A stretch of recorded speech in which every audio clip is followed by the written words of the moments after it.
Right. Hello and welcome to the first episode of Mixing with James.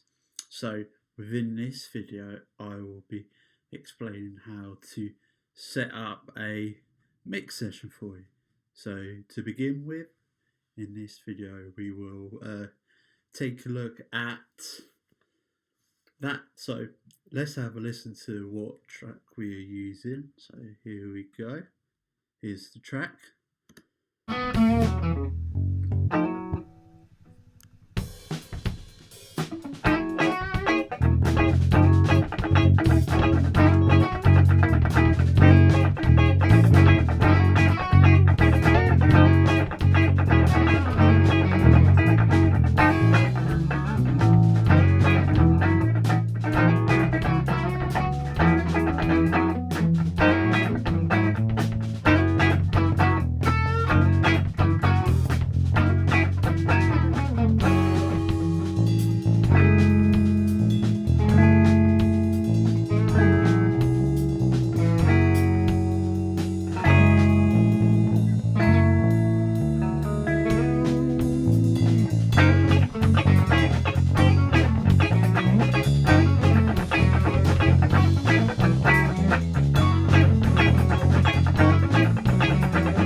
So that was a brief snippet of the track that we are going to use throughout this project. So the first thing to do when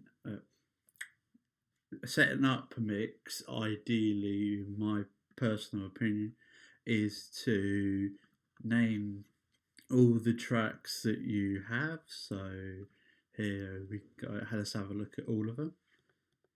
So these are all the tracks that have been named that we will be using in this setup video. The next thing that I personally like to do is to create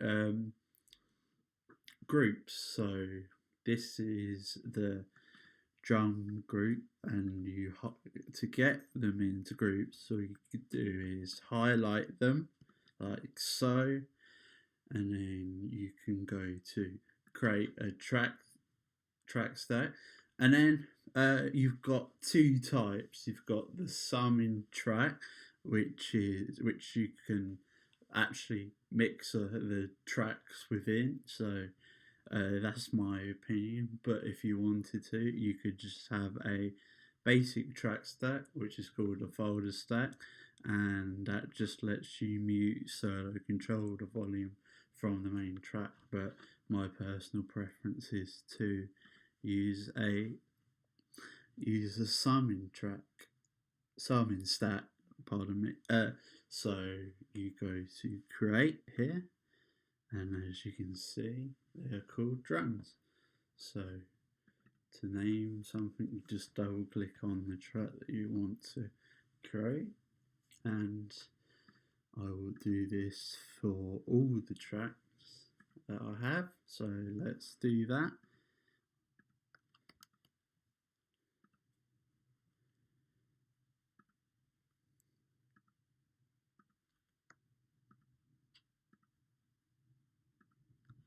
Also only take a minute to do.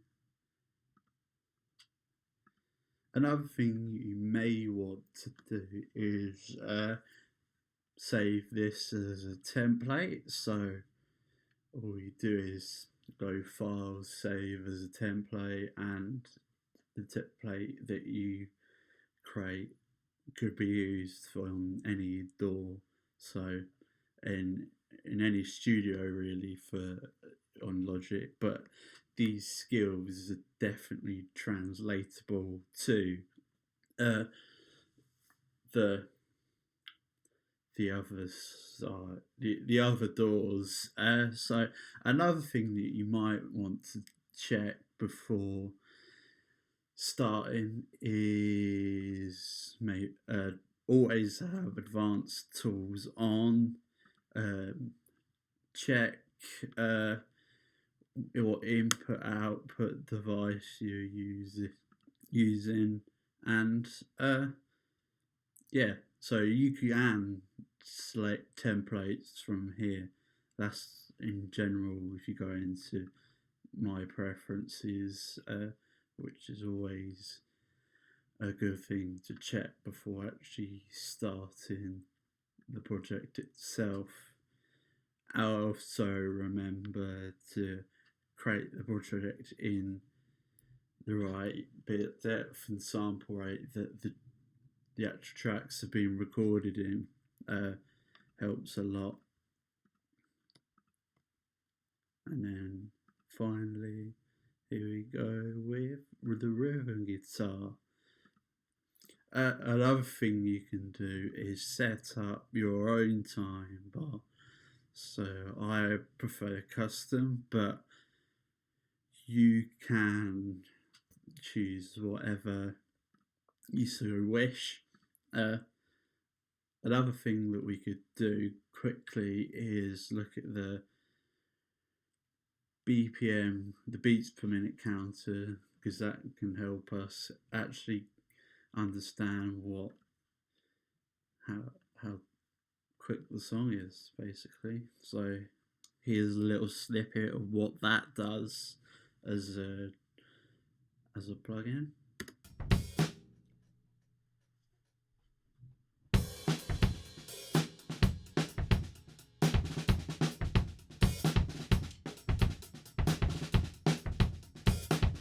As you can see, it was just telling what the time was. Okay, stop that. Something else that I do is colour my tracks. So if we go to right click control and then assign colour, and then I prefer red on the drums, but you can choose whatever you want. So that's what I have chosen, red. So here it is, colour. So I'll quickly just do that again.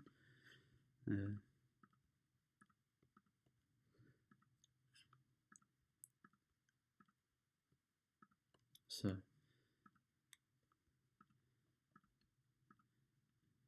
just colouring them in like so, but obviously you could choose your own colour. It just helps with understanding which instruments are which, even though you've got the instrument names. It's just so much easier than having to ideally find where the tracks are actually. So using colour is a very helpful tool. So there have been some of the tips that I have used. You can choose whatever you want to in terms of using my tips, but preferably the main tip and the main takeaway from the video would be to actually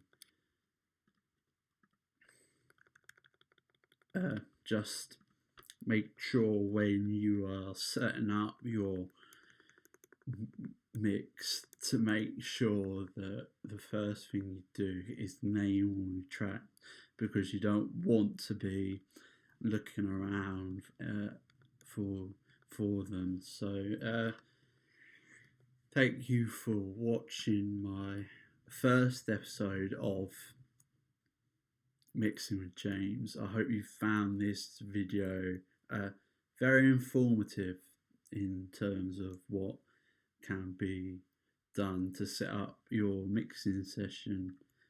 And yeah, thank you. Oh yeah, the next video will be on gain staging. That's what we'll be taking a look at next time on Mixing with James. So thank you as always. And